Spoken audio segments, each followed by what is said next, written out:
So after only 2 weeks, we managed to get the converter back from FTI at zero cost to me.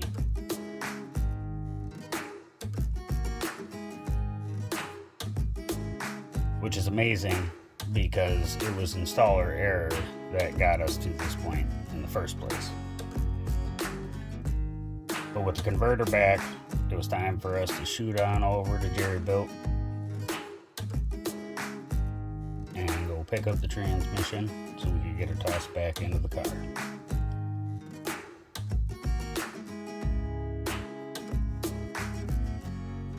But before finishing getting it installed into the car, I went ahead and put a temperature sensor bung into the oil pan, which also kind of doubles as a drain plug, which came in handy on account of the universal pro billet Jags shifter managed to take out the transmission yet again.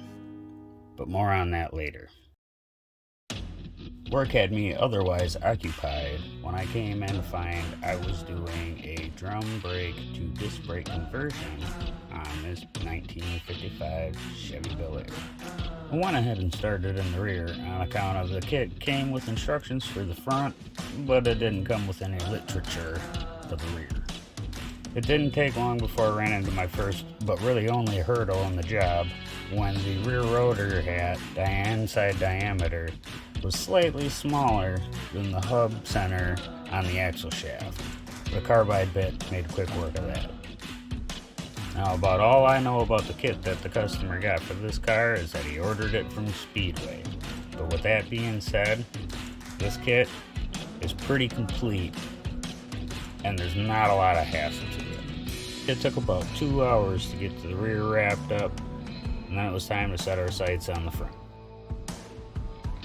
Once we got the drum backing plates off, gave us time to read the literature and find out exactly how the brackets that this kit comes with, along with the spacers, fit in there to make it work properly. Luckily, if Badger's got instructions, it'll go pretty quick.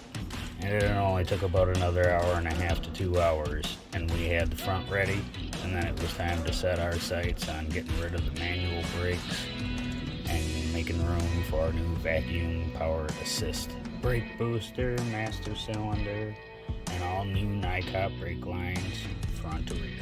The kit also comes with a proportioning valve and a mounting bracket, and it mounts it directly under the master cylinder. It also comes with the lines to connect the two. Also included in the kit are the 2 mounting brackets for the supplied brake hoses for the rear brake calipers. Once I got a couple spots cleaned up on their axle tubes, I went ahead and got those burnt in and spritzed with a little bit of paint to prevent the rust.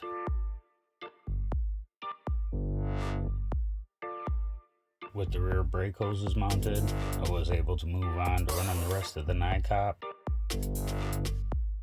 and then getting ready to bleed the brakes so we can see what kind of a difference this thing is with modern brakes and not the dinosaur drum style brakes that are more of a suggestion rather than an actual brake pedal.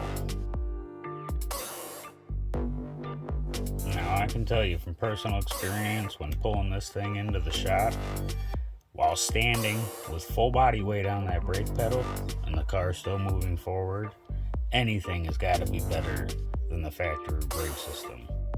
Especially considering this has got an aluminum headed small block Chevy, which puts out a little bit more grunt than the factory power plant.